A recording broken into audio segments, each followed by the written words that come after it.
expand our horizons just a tad. The other part was, just fucking around with like Roku and Square when it's earnings season is probably a little bit of a misnomer. There's so many stocks moving around right now. Yeah, I think that we'll have, I think there's probably, this is the spot, where we want to really focus more on earnings. So, change of tactics, so just a slight tad. Spend a little bit more time being thorough with kind of which ones of these are gapping and, stuff like that. Because there were quite a few, that we kind of missed yesterday that were really cleaned at a lot of range. Like this Shutterfly had crazy good range yesterday. And this is kind of our bread and butter, right? Like gap down, pop up, break under the VWAP. I mean, it had $7 range, So I think that, we do got to focus just a tad more on some of these earnings plays because there was quite a bit of them yesterday and we had a good list, but, we missed quite a few of these. So we got to be a little bit more careful and just focus in a little bit on the earnings plays, especially with the market, gapping into resistance and stuff. Hey, good morning, everybody. What's up? How you ever doing? How's everybody doing? What's going on in the hood? Who you with? Where you from? Who you with? Where you from? Good, SPBP, VNet. All right. So look, the market's got pretty much a flat open. It's right at the sweet spot of where it kind of closed, yesterday. Slight gap up, but nothing too crazy. That's to be expected. So when you have two really big up days, guys, when you have two really big up days in the market, what typically will happen is, a day or two of sideways consolidation on low volume will really help if you're like a bull or you think like, the market should go up. After a 2-day pop like this, if you can just get a couple days of churn on sideways consolidation, you'll build up the momentum to kind of break through. But like if you gap and try to test these levels the first time, you often fade off, right? What do we know about breakouts? The first time you test a level, right, you typically will fade off. But if you can if you can hang there and kind of start testing some resistance levels, then you have a higher chance than normal of actually sustaining the bounce, which is the key, right? We want to be able to sustain the bounce, right? Not just roll back over. And so ideally, if we could just go sideways today, this is the QQQ, which is the Nasdaq Etf. That's going to be huge. Obviously today, like there's Apple earnings coming in probably after hours. So this is going to move around a lot today. And so we may get some back and forth in the tech market due to the fact that, Apple's got its earnings out, right? And so that's going to be something we've got to be just mindful of. Apple's like 25% of the QQQs or something like that, 20%, give or take. So it will move around the QQQs quite a bit. But I'll tell you, the structure of the market was really good yesterday. One thing, we always do and check. Hey, Eric, how you doing? Welcome to the family. One thing that we always do that we like to do in our nighttime homework, right? On our liquid gainer scan, I always want to see how many breakouts there were versus breakdowns, right? Top gainers versus top losers. 118 stocks on the top loser scan, 455 on the liquid gainer scan, which usually means that there was a high market breadth, meaning that, right, there was a broad participation in the actual markets, and that's what we want to see. And so I think that's going to be pretty cool. So overall, it was a healthy day in the markets, and we should churn for a couple days, but I think that's okay. Let me clean up this list here a little bit. Frankly, there was quite a few. Movers yesterday that I think we got to kind of focus in on. So top play for today, this W got earnings out. It's breaking under the 200 SMA, which is huge. It's already been in a little bit of a downturn anyways, but it's getting smoked on some earnings. It's already got a really wide range pre-market. So I'm looking at this for a potential short. As you guys know, right, you don't just short something. Just because something's on your watch list does not mean you short it. To short this W, we need a pattern, right? So we're looking for either one or two patterns, right? It either gaps down and has a sideways consolidation and then breaks down, or it gaps down and then pops into its 9 EMA and then rolls over. So what does that look like? Well, if we're looking for a sideways consolidation, what we mean is, right, it gaps down like this MDR yesterday. See how it gaps down? And then you get sideways consolidation. You need minimum 3 candles. Always minimum 3 candles, all right, on 5-minute charts. And then if it breaks lower, you can take it. So that's kind of what you would be looking at for W. You want to see that type of action, and then you get the flush. We like to trade earnings stocks during earnings season. Why? Because they can move and have elongated gains compared to the general market, right? A stock is not going to move 40% on technical analysis or just drawing squiggly lines on a chart, right? Stocks move in big ways when they have PRs or earnings out, and then you apply technical analysis to them to get what you want. So for W, the other way, if it doesn't show sideways consolidation, it starts to pop. What you want to do is a more of a play like this DDD. See how like this DDD yesterday, right? It gapped down, but see how like you didn't get the sideways clean consolidation. So what ended up happening is it started to squeeze. And what you want to do is like your secondary play, if you don't get the consolidation, let it pop into your 9 EMA. When you get a red candle to hold, you can short it and then, you know, take it all the way back down. And remember, these are just day trades, but that's how you can enter these things. So it's either pop down sideways or pop down, pop into the 9 and go. So those are the 2 options that you want to do for this Wayfair, okay? If you don't see either one of those, what do you guys do, guys?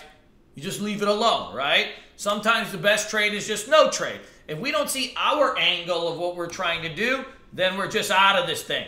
This TPX is busting lower on earnings too. You can already see it's got a $5 range on this bad boy. Same type of deal. It's gapping down. I need to see sideways consolidation, or it's gapping down. Let it pop into the 9. Red candle to hold. Then you're good. This spot is probably my favorite because this is an IPO. Besides W, this is an IPO breakdown, right? I mean, first of all, I don't know. I still have some CDs and stuff, so I'm not into this Spotify lifestyle. But on a technical level, any stock that breaks IPO lows can get really smoked out. You know, obviously this is a more expensive stock, but it's going to have some crazy good range. Even though it's a little bit more expensive, who cares? You can short 50 shares, 100 shares, whatever. If something's going to move $10 and you only can afford 100 shares a short, still can book $1,000, right? Hypothetically, of course, but that's where we kind of want to go with this thing. Love this one. Historically, any stock that breaks out of IPO highs or breaks lower its IPO lows has a real good chance of running when earnings come out. So that's going to be something to add. I added this AAOI too. This one's getting busted lower on earnings, but you know, I'm actually going to take this one off the list. Why? Because it trades like a hub, right? Actually, now that I think about our last 3-4 trades in the chat room on AAOI have been dogs. Big part of trading. Sometimes you can see a hot setup, but if you trade that stock like shit, take it off the list, right? I just regurgitated my head and realized that I don't trade that stock particularly well. I got Tesla on the watch list here. This stock's busted up to 340-ish. You got a little flag pattern over here. If it comes out of this range, I'll start to look at this one. I know that for some of you guys that like the small cap stocks, you know, this Fitbit might have a little bit of juice today. The problem is it's stuck right at resistance.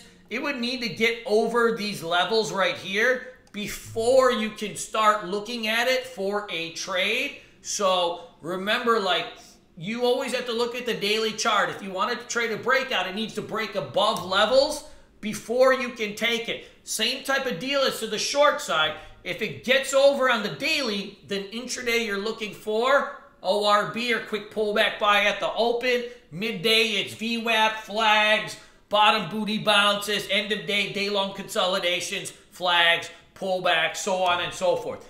Your trading day should be built into 3 parts, right? Your morning has specific trading setups. You've got 3 you can do in the morning. You got 3 that you can do midday, and you got a couple you can do in the afternoon.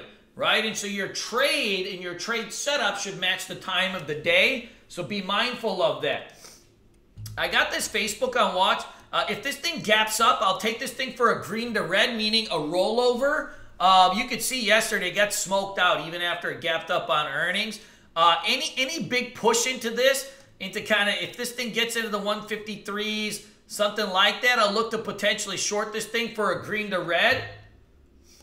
I got NEO on watch for a rubber band short, right? This thing's been up 1 day, 2 day, 3 day, 4 day, 5 days, 6 days, 7 days. 90 stochastics, candle completely outside the upper Bollinger Band. What does that signal to you? When candle's completely outside the upper Bollinger Band and it's overbought, it's telling you that it's extended, right? It's overextended and that it could be a potential short. So I got that on watch for potential short. We've got AMD on bounce watch here. It held at its 200 SMA. You've got a gap to fill here to 23. So I'm definitely watching this one too. You can see, now AMD's a thicker stock. It's got a heavy float. I think the float on this thing is like 700, 800 million shares. So when you have a thicker stock like that, you can't chase it at the open. You can't chase it on strength. What you need to do is, like, if it pops, let it pull back to your moving averages, green candle to hold, and then let it go, right? It works really well on dips. This Drice has a $6 breakout on it. 1 test, 2 tests, 3 tests. What do we know about breakouts, guys? What do we know about breakouts? To get a good breakout, you need a handful of things. To get a good breakout, you need a handful of things. The first thing that you need on a good breakout is you need multiple tests of resistance to break highs, right? So you need 3 tests or more to break highs. So Drice, you've got the 3rd test yesterday, which is good, right? So now today, if it can bust over 6 and hold, we can start looking at this thing for potential day trades. That one's got a good chance on it. So keep an eyeball on that one also.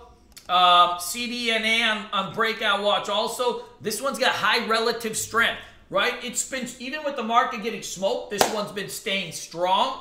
That's really important. When you've got a stock that's got relative strength in relation to what's happening in the market, it's got a chance. And we got PYX on bounce watch too, right? 50 down to 21. Had an okay day yesterday. PYX also, you cannot chase it on strength. On big dips though, like double bottoms, this thing really rips hard. But if you chase it on strength, it never works. So just be mindful of that. And we got CGC too, so I'm expecting a little bit of a bounce in some of these pot stocks. NBEV also. They're kind of fading off already here, but we'll have to watch these. If they go green to red to green, keep an eyeball on them. And then I got this VCT on watch list too. Guys, there's a lot of movers in the market right now, so be good, be fast. Remember to just focus in. Like yesterday, like I was doing a little bit of over trading and never works out well. So just be kind of mindful of that. There's a lot of movers in the market right now, right? It's earnings season, so just focus in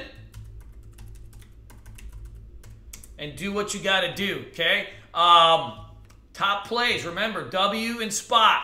Those are going to be my 2 bad boys for today, all right? So everybody, as always, I'll be in the chat room if you need me. Let's go do what we do. We're going to listen to a little music today.